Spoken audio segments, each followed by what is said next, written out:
This year marks 20 years since Jay Dean was elected to serve Longview as mayor, and before that, he served on the city council. Now Dean is representing District 7 in the Texas House, and that includes the people of Gregg, Harrison, and Marion counties. And he's here with us today. Thanks so much for being here. Glad to be here. We thought it was important to take a look back. 20 years is kind of monumental that you took over and we're representing Longview. Made me feel too old. No, not at all, right? What made you get started in politics in the first place? That's kind of a long story. A good friend of mine back in 1997 was the mayor of Longview. And they were trying to rebuild and get people, recruiting people to be on city councils and some of these other elected positions, very difficult. And I was a business guy and they wanted some business people. And sure, I threw my hat in. And of course, the very next year, he ran for mayor again and lost. I said, well, I sure appreciate you getting me into this job, but now you're gone. Right. So that's how we got started. And do you think it was something you were sort of called to do after being in it for this many years? Well, I mean, you know, when we moved here in 1981 to open up our business, I always felt the call to give back to the community. The Longview community was so welcoming to my wife and I, and you know, I felt like it was an opportunity to really, you know, utilize the business experience and whatnot to help the other members of the council, help the community. And what happened between serving on the city council to wanting to become the mayor of Longview? Well, what were the aspirations for that? Well, what happened there was we actually had a mayor that ran. We were in a cycle of a one-term mayor. Another guy wins. He gets into about 2 years of his term, says, you know, this isn't really what you know, I was thinking it was going to be, and decided to resign. So it caused a special election. And so I threw my hat in the ring because, again, we were in a council situation where we were really starting to come together. We were starting to bring new members in, and I felt like I could, you know, offer some leadership qualities to help the rest of the council, help the community. Maybe felt like there needed to be some stability there. Well, absolutely, and they gave it to me. I mean, one of the first things I did was with the council, we put in term limits, you know, three-year term limits. And so I ended up serving 1 year of the former mayor's term and then three-year terms. So I ended up spending 10 years. But, you know, it was a great thing because we were able to get some really good things done for our community, working closely with Gregg County. We made a lot of improvements. I mean, our intent at the time was to try to, you know, bring Longview into a hub type situation, much like Tyler. We cover everything from about, you know, I guess Big Sandy to the west. I don't want to encroach on time, but Big Sandy all the way to the Louisiana border. So we are a hub for that total area of about, you know, 450, 500,000 people come to Longview for the various services we were working to put in place to provide those services locally. And you mentioned that business is, you know, where you got your start and where you still do business.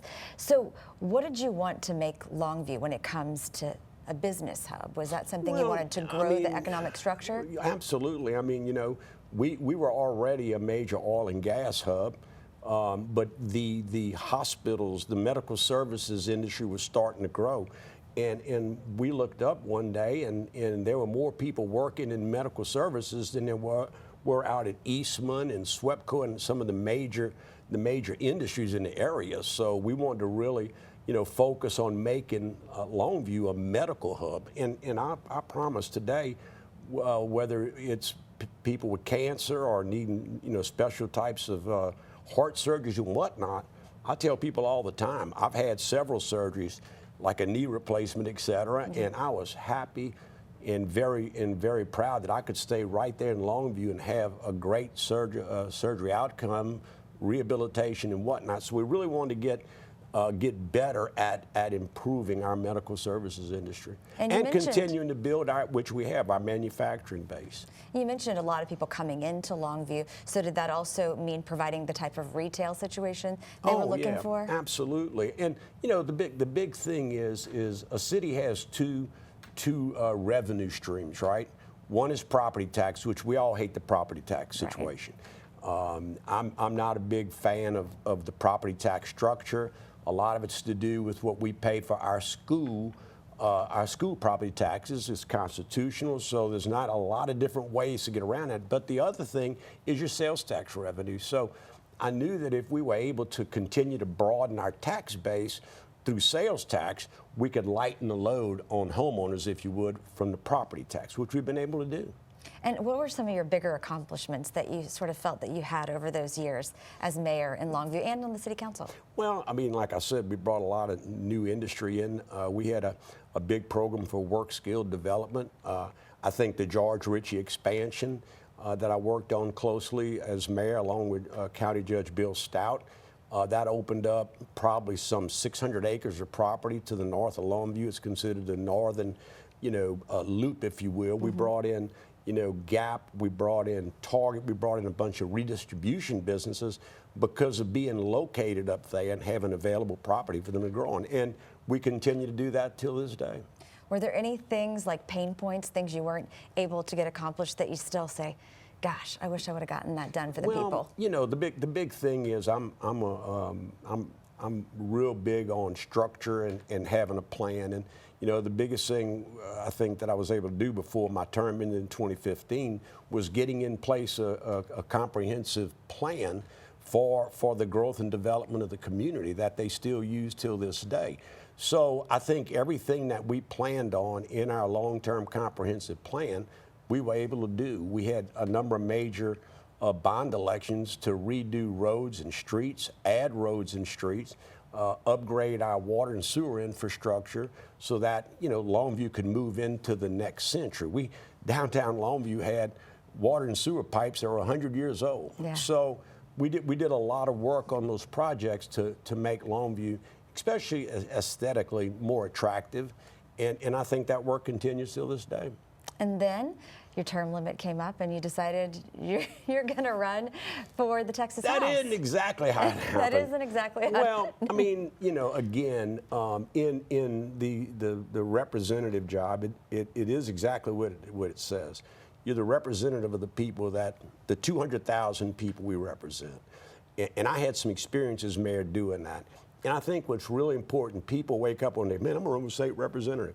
Well, number one, do you have a job that allows you to be gone 140 days every other year? Mm-hmm. Do you have experiences working in a group and team setting? Have you gotten your feet wet either on a school board, a city council, a commissioner's court, or some of the various committees we have at the city, like planning and zoning, economic development? Because you just can't wake up one day and think, man, I'd love to see more people step up, right? But they should step up and have a structured plan on how to move to that level, because Austin's a whole different beast. I mean, when you go down to Austin, you're one of 150 people.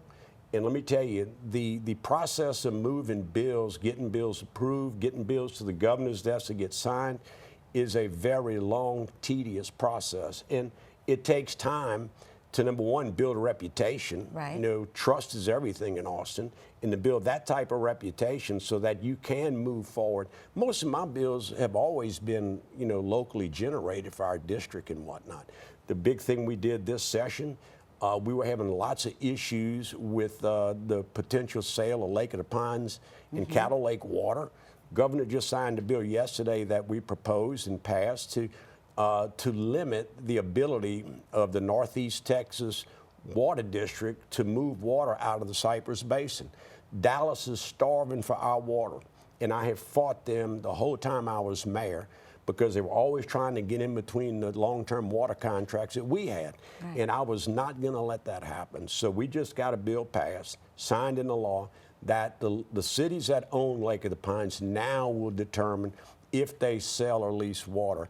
Not some appointed board, and not some guy that moved in from Dallas, whose intent the whole time was to get water from Lake of the Pines to send back to his friends in Dallas. And he's no longer there today. So that is a big deal. But that was a major local issue. And I hear people talking about they want to get involved with our water rights. Well, where have you been? Right. I've been doing this for 20 years. And now we've got even more water issues coming up in other parts of East Texas. There's going to be, they just signed a $20 billion bill for water development. So we're going to have more frontiers to fight to protect water. Let me explain something. Water, when it comes to economic development, et cetera, a lot of people will say that water is as important as the oil and gas that's under the ground, because without it, of course, you can't build that broad-based tax base for building homes and whatnot. Right. You can't recruit industry. So water is absolutely imperative. And I think my record has been very clear about my activities when it comes to protecting our East Texas water. Well, you mentioned how it's very difficult to get bills passed in Austin. It's very different, but it's because you have people in different types of communities all over the state. What is important to us, maybe not as important to Houston or Dallas. There's always that rural versus the metropolitan suburban fight. And, you know, the unfortunate thing is that they have the numbers of members. Right. Because we each represent 200,000 people. So when you take a city the size of Dallas, how many reps and how many senators they have? Same thing in Houston, San Antonio. And they want a rough shot over, you know, the rural areas to get past the legislation that enhances their quality of life. You know, but we have a really strong rural Texas House membership, and we have fought the fight and will continue to fight the fight. We take our area serious, and we're going to do everything we can to protect it. So you've been there for a while now in the Texas House. We talked about your accomplishments as mayor. Would you say that this water is the biggest accomplishment, this bill that you've had there? Or there have been others that you really think have done the right thing for the people? I think there's a number of other bills. I was appointed chairman of insurance this session. You know, one of the big things, we've worked really hard to compress the school property tax for our homeowners. But what happens is their homeowner insurance keeps going up, so they don't see the reduction in their tax bill or in their budget, right? And again, I'm a little business guy, man. I understand the budget and how things work. So we passed a major bill, and let me tell you what, you have 140 days. Not even that. You have about 100 days to try to become an expert in the committee that you chair. I never liked the insurance business. In my business, I always had a CFO and people like that took care of the insurance, because it is a $1 trillion a year business in the state of Texas. And when you start trying to find ways to reduce the cost of home ownership, health care, property and casualties, let me tell you what, they're the highest paid lobbies that you'll find in the United States. And they come at you and they fight. So it was a time-consuming effort. We did get a bill passed to slow down the number of mandates. I had a predecessor as chair of the committee that kept passing these mandates. We have more mandates, healthcare mandates in the state of Texas than does the state of California. And a mandate equals cost to the consumer. So my bill that we passed says that before we pass any mandate, we have to run it through and say, hey, okay, that sounds great. What is it going to cost? How much is the consumer going to pay? Before we pass any bills like that, we're now going to be able to determine what the cost is. And also, what do they do? Our insurance code book went from maybe, you know, a 100-page document to a 1,200-page document over the years. How do you even manage that? And who knows if some of those mandates, well, they were 50 years old. Did they accomplish what the author intended? What do they cost? What are we doing? So we have a whole lot of work to do during the interim to go into further. I also had another bill, I called it the Mandate Light Bill, was to say that, look, you know, right now, a lot of people, bigger companies do self-funded programs like ERISA. And the reason they do that is to get away from all of the onerous state mandates, okay? They follow the ACA, the federal mandate, and that allows them, a Chevron, an Exxon, some of the major companies, they can do business in all 50 states and their insurance codes are the same. So I'm trying to say, okay, small business, y'all can do the same thing. You know, my bill would have allowed 700,000 to 800,000 Texans working for businesses 50 or smaller to be able to provide health insurance for their employees. And let me tell you what, that lobby, that $1 trillion industry of lobbies, oh, they didn't like that because they make more money with the more mandates. And I'm going to continue to fight that. Well, what are some of the things that you still want to get done in Austin? Well, you know, we've got to go back. I mean, now this whole SB3 THC deal, that is not the bill that came out of the House. Our bill was focused on needing to have more regulatory measures in place, which everybody knows that. You know, children of a certain age, you can't sell children this vape stuff and whatnot. But when the legislation was done in 19, there was not enough regulatory things in place to protect the public. Well, right around Tyler, you'll see these places on every street corner, and who knows what they're selling in there. So the bill we passed, we voted to pass a bill out of the House that was going to conference committee with the Senate. The leadership of the Senate was determined that he wanted to do completely with THC. without THC. That's an $8.5 billion a year business. There's a lot of veterans that use these services. There's 55,000 people employed by that industry. They got the bill in the conference, and what they didn't do anything that was agreed to with us. If we voted to get the bill out, we were running out of time. That 140 days goes quick, and you have constitutional dates by which you got to get stuff out. So we voted to get it out, to go to conference committee with the Senate, and the Senate sat on it. I don't think they even appointed a conference committee. So then it goes to the governor, and I'm proud that the governor said, no, we're not doing this. And we still got to go back and finish up with the STAR testing bill. That's a big thing for me because, you know, I was one of the anti-voucher people. And one of the things we agreed to do was to water down the voucher program, who could get it, who couldn't get it, but also to include doing away with the STAR test for the public schools and also increasing funding to the public schools in a historic manner. So that's what we did. But again, the Senate let the STAR test bill, they let that thing sit and didn't do anything with it. So we got to go back and get that done too. And what do you think needs to happen with the STAR test? They've talked about the different increments, doing it at different times in a smaller fashion. Yeah, see that's where, when I was in school, that was a long time ago, we had a midterm semester test and we had a finals test, okay? What we've said for the last 3 sessions, listen, let's do away with STAR because we have problems with it every year. It upsets the parents, it upsets the kids, and here's our poor teachers having to teach to a test. As opposed to the curriculum. Oh, and by the way, what did they do for our test scores as a state? 0. Look at where the state of Texas, where we are when it comes to math, reading, writing. We're like in the bottom third, okay? So it didn't do anything to improve, okay? So we wanted to say, okay, each school district gets X amount of dollars. Y'all choose the testing. Here's what we recommend, okay? And do completely away with STAR. And some of these people, and I think it's some of the union type people, school oriented, tried to make it sound like we were going to start over testing. No, we weren't. It was always made very clear, we want you, Tyler School District, to determine what best fits your kids.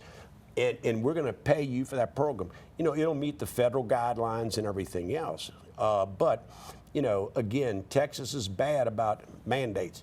Over-mandating on things that just don't, they cost billions and billions of dollars, yet they don't provide the return that we're looking for on that investment. So this whole program is to simplify, give the schools a choice. If they can do it in 3 different tests, they can do it in 2. It's just like when a lot of us went to school. We all had, you know, exams at midterm. Hey, you go to college, you have exams, right? You do. So that's all we're trying to do, but we want to make it simple. Let the schools decide what fits their picture. You talked a little bit about the voucher program. Yeah. Do you still stand by that, originally being against it? Well, the reason that I changed was because I had to sit down with Governor Abbott, and I don't like the voucher deal. I saw it happen in Louisiana, where I'm from. I saw other states what happened, but we were able to really water that bill down. The amount of money, you know, who's available to get it. This is a 2-year budget cycle. in 2 years from now, if the program's not providing returns, we can kill that, okay? And the other thing I had to consider was, in talking to the private schools in my district, not one was interested in the state's voucher program or school choice program. And why is that? Their consistent answer was, we're called private for a reason. We don't want to follow state mandate.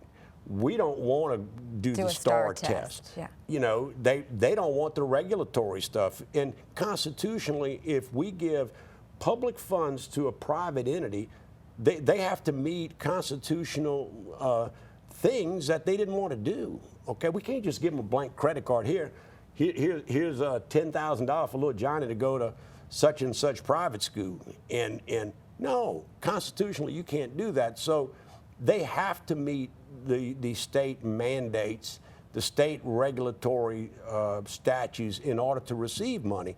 And I have one school, a Catholic school, which I'm a Catholic, that will take vouchers. The rest of them, we're not interested. We can't hire the teachers. We don't want to expand our buildings. We want to continue to be able to determine who's allowed in our school and who isn't. And so that was where my decision was made, was that it wasn't going to really hurt, you know, my district, but also by being able to get something, at least give the governor something to work with. We were going to be able to get a whole lot more money for our school districts. We were going to be able to get rid of the STAR tests. We put more money in for safety. We paying the full amount of the retirement for the teachers, for the employees. There's so much in that $8.5 billion bill that people just haven't looked at yet. Felt like it was a good exchange for also the public schools and the private schools. That's exactly right. Felt like something you could vote for. Exactly. And that was the switch. Yeah. And listen, I've said it all along. I'm not a fan of it. But what I am a fan of is providing for our great rural public schools. And they were the ones that were going to be hurt, okay? They were going to be the ones that they need to pay their teachers more. They need to pay their cafeteria and their bus drivers and those people more.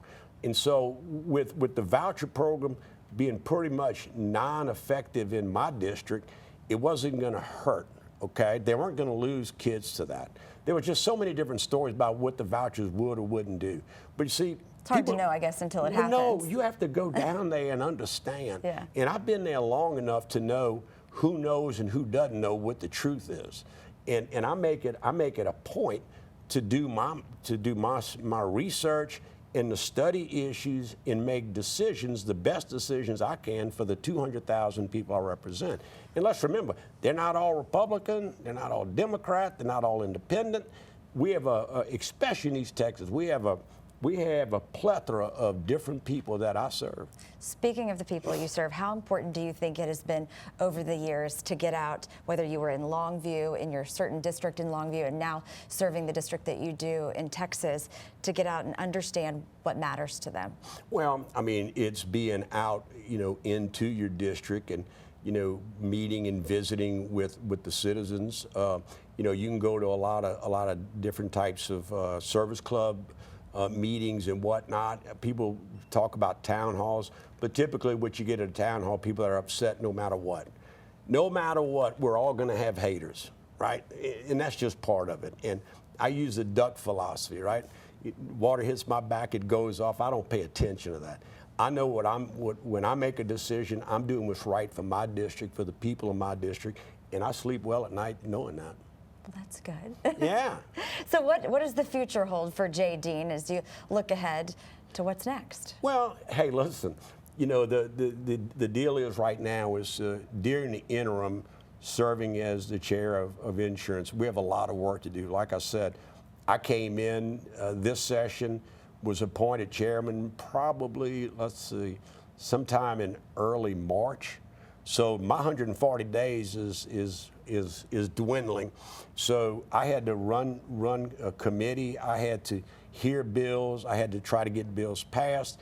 And let me tell you what, there's a lot to this. So during this interim session, you know, the rest of this year, next year, it's to have interim meetings to discuss, and the speaker put together these interim charges for every committee that we want to work on to have legislation prepared before we get there instead of after we get there. Yes, People January. probably wonder that, why does Texas only meet every other year? Do you ever wonder that? I always kid people and say, you ought to be glad we don't meet any more than that. we mess up a lot of stuff in 140 days. We had 6,000 bills this session. It's a lot. And you ought to read some of them. I mean, you're thinking, really? What is this about? And of course, we don't pass near that. And the governor, I think, ended up with, of 6,000, I think 1,200 bills or something. But there's just a lot of stuff that's in there that, man, where is this coming from? And they don't do a thing for the public. They don't improve. My whole deal is, how do we enhance the quality of life of the people of Texas? But how do we do that? We're the 8th largest economy in the world. We should be acting like it. What are the things that we can continue to do to make people in, let's use California, but in other states say, man, Texas is a place to be. That's what I did. I left Louisiana as a young man with a young wife and have raised 3 kids in East Texas. And Texas was a place I wanted to be, to open up a business, because of the tax climate, because of the opportunities. And like I said earlier, because the people are so, warm and outgoing and wanting to help. And that's the people I look up to. The people that are going to hate on you, I don't really pay much attention to that. Bills that got passed this time around that were those bills you were talking about that you just didn't see that they were helping people? Listen, I'm going through a lot of the bills right now. I can't think of any one thing that jumps out, but we did a bunch of bail reform bills. I think you see it nationwide. Some of this judiciary is letting some really bad people out of jail. We need to fix some of that. So we had a lot of judiciary bills that were very important. Chairman Jeff Leach did a great job on that. We did pass a lot of election laws. We still have issues with our elections, and we need to continue to make sure that they're fair, that they're legal, and that people follow the rules. So we got to continue on, and we got to continue on our property tax situation. I keep hearing people say, "Well, we need to get rid of property tax." Okay, tell me what you want to replace that with, because we got to keep paying for the foundation school constitutionally. And we don't have state income tax. We don't have state, and we don't want it. We can't ever have it in Texas. We did pass that law. You can't ever have it here. Right. But how you want to pay for this? Well, we just raise our sales tax. You're going to raise the sales tax. Who is that going to have the biggest impact on? People on fixed income, retired people, poor people. To what level do you raise it? I think what we need to do is we need to work on things that cause property taxes to not really decline like they should, with the billions and billions of dollars that we're putting into compression of that tax rate. And that's, again, I mentioned about the insurance. The other thing is these home appraisals, the appraisal process is broken. Every year, like right here in East Texas, our home value's been going up 20%. Why? In my case, they told me I have agriculture. I got about 5 white oak trees.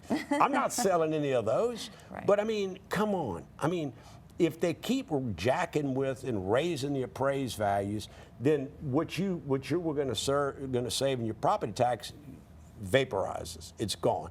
The other thing that causes that is a high cost of home insurance, and we've got some plans on how we can fix that. So you're going to be working on that in the interim. Absolutely. Yep. What about the one bill that the governor signed off of, having the 10 Commandments in every classroom? Yeah. Was that something was necessary? What did you think about that one? Well, I mean, that's one of those things that it's up, and again, it's just, what comes out of Austin and what really happened in Austin, a lot of times, 2 different things.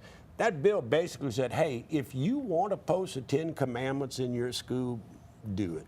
If somebody wants to contribute money to buying for every classroom the 10 Commandments, fine. We're not saying you have to go do that.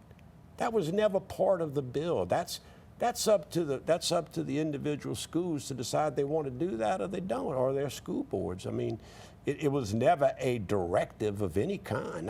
It's up to them. And being a Catholic, a good Catholic, I Right. believe in the Ten Commandments. I believe in allowing kids to pray. You know, we going to Catholic school all 12 years. We went to church twice a week. I mean, it's just what we did, and I don't regret that at all. That was a great foundation for me. No, I think So- it's the allowing versus the mandating. yeah, and is it's what- not mandating. It's what makes just that allowing. different. Yeah.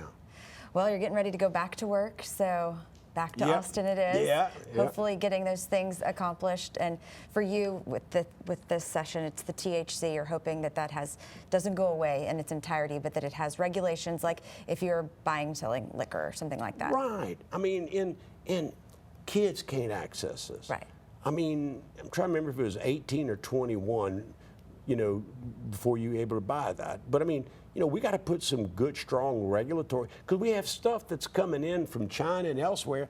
And honest to God, I don't know that they can even keep up with what's in that stuff. Scary. And you know, when I was mayor, synthetic marijuana was a big deal. My chief of police showed up to one of my council meetings with a plastic bag, you know, and you looked at him, what is this? He said, marijuana. I said, what are you doing with that in the council chamber, man? Get that out of here. He said, no, it's synthetic. And people were dying on that stuff. And this vape deal is sort of the same thing. There's some wicked chemicals and whatnot in some of that. Now, I get it with that, you know, the CBD oils and some of the other things that the veterans and people with cancer. I've had people that have children with epilepsy and other things. Okay, we can handle that, and there's ways to do that. But I mean, some of this stuff just needs a lot more critical regulation on to make sure we aren't actually harming people rather than helping people. Yeah, of course, especially Yeah. our children. Especially our 'Cause children. they're what yeah, matter. Yeah, you know, I listen to the stories. I mean, it's some of the meetings that we had, and parents coming in, and they're sweet baby, you know, tried one time, and the first thing you know, they OD'd on it, because you can. One other thing that's a misnomer. We never said anything about people couldn't continue to grow hemp. Hemp is used for rope and a lot of other products. That wasn't part of the deal. The problem is that to grow that hemp plant, it can only have a small amount of THC in Right. it. Well, these manufacturers got smart. They started buying up all this hemp, and they started sucking out enough THC to raise a THC level, and that's when it got to be a problem. Again, regulatory stuff. They can't manufacture that. So, you know, I have a sweet lady in East Texas, and they grow a little hemp for their whatever in their garden. I said, man, nobody said you couldn't do that. You know, nobody said that. I mean, there's already federal and state regulations that say what percent of THC the hemp product that you're selling can have for other uses. Right. All right. Well, good luck going back. Well, I'm thank sure you. we'll check back in with you I hope you will. when it's all said and done, and we Yeah. appreciate you taking time. Thank and you very much. Congratulations on your long history serving Thank East you. Texas. And, We and appreciate listen, you. I'd be remiss if we didn't mention, you know, praying for our troops in Qatar that we were talking earlier. We don't know the detail yet, but that were attacked by Tehran. But I tell you, I think Tehran had made a terrible, calculated mistake. If they hurt one American, I completely support that we go and take care of that problem. Well, thank you for your sharing that with us Yeah. today, and thanks for being here. Sure, thank you.